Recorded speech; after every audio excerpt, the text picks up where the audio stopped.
Hi hello friends, welcome to our channel. இன்றைக்கி நம்ம வீடியோவில் என்ன பார்க்க போகிறோம் பார்த்தீங்கன்னா, சுவையான வீடே மணமணக்கும் ரசம் எப்படி தான் வைக்க போகிறோன்னு பார்க்க போகிறோங்க. என்னடா ரசம், நம்ம வைக்காத ரசமாக நீங்கள் எல்லோரும் நினைக்கிற மைண்ட் வாய்ஸ் புரியுதுங்க. பட் சின்ன சின்ன நுணுக்கங்கள் பேச்சுலருக்கு நல்ல யூஸ்ஃபுல்லாக இருக்குங்க.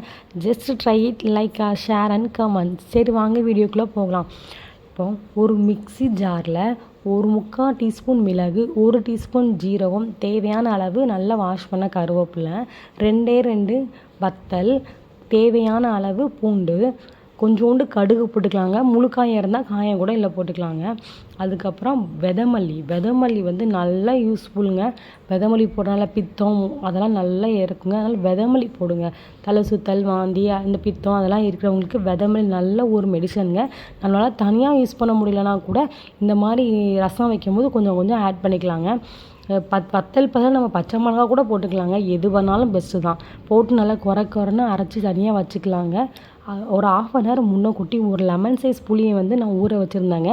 அதை நல்லா தேவையான அளவு நல்லா பிழிஞ்சு எடுத்துக்கிட்டு, ஒரு மீடியம் சைஸ் தக்காளியும் இந்த புளித்தண்ணை நம்ம நல்லா புழிஞ்சு வச்சுக்கலாங்க. ரெண்டையும் நல்லா மிக்ஸ் பண்ணி எடுத்து வச்சுக்கினதுக்கப்புறம் தேவையான அளவு நம்ம உப்பு போட்டுக்கலாம். நான் இப்போ இதில் யூஸ் பண்ணியிருக்கிறது கல் உப்பு தாங்க. கல் உப்பு வந்து திட்டமாக தான் போடணும், அப்படி இல்லைன்னா ரொம்ப உப்பு கரிச்ச மாதிரி ஆயிருங்க.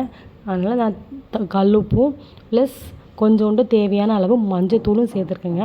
மஞ்சத்தூள் நல்லா சேர்த்து நல்லா மிக்ஸ் பண்ணதுக்கப்புறம் தேவையான அளவு மல்லி இலை, நல்லா வாஷ் பண்ண மல்லி இலையும் இதோடு சேர்ந்து நம்ம ஆட் பண்ணிவிட்டு இதை தனியாக நம்ம ஒரு இடத்துல வச்சுக்கிட்டு நெக்ஸ்ட் நம்ம என்ன போகிறோம், இதுக்கு ஒரு தாளிப்பு கொடுக்க போகிறோம். தாளித்து ரசம் கொதிச்சது இறக்க வேண்டியதாங்க. அவ்வளோதாங்க, ஈஸிங்க, சிம்பிள். இப்போ நம்ம ஒரு கடாயில் தேவையான அளவு ஒரு 2 டீஸ்பூன் இருக்குங்க ஆயில் ஊற்றிருக்கேங்க. ஆயில் நல்லா ஹீட் ஆனவும் தேவையான அளவு கடுகு போட்டுருவோங்க. கடுகு நல்லா வெடித்ததுக்கப்புறம் அது லைட்டாக சட்டி கருகிட்டுங்க. என் பிள்ளை ஆளுதான்னு போனேன், அதுக்குள்ளேயும் சிம்மில் தான் வச்சுட்டு போனேன். அந்த சட்டி அடிக்கடி இப்படி தான் பண்ணிடுதுங்க, கருகிட்டு. ஸோ அதனால் தப்பாக நினச்சிக்கிடாதீங்க.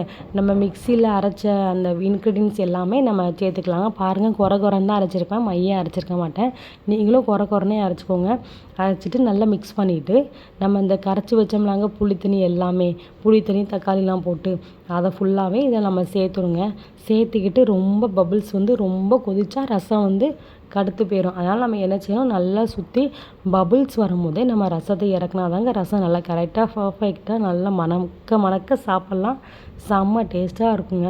இந்த ரசம் வைக்கிறது கிட்டத்தட்ட 5 to 10 minutes ஆகுங்க. புளி மட்டும் நம்ம 1/2 hour முன்னாடி ஊற போட்டால் போதும்.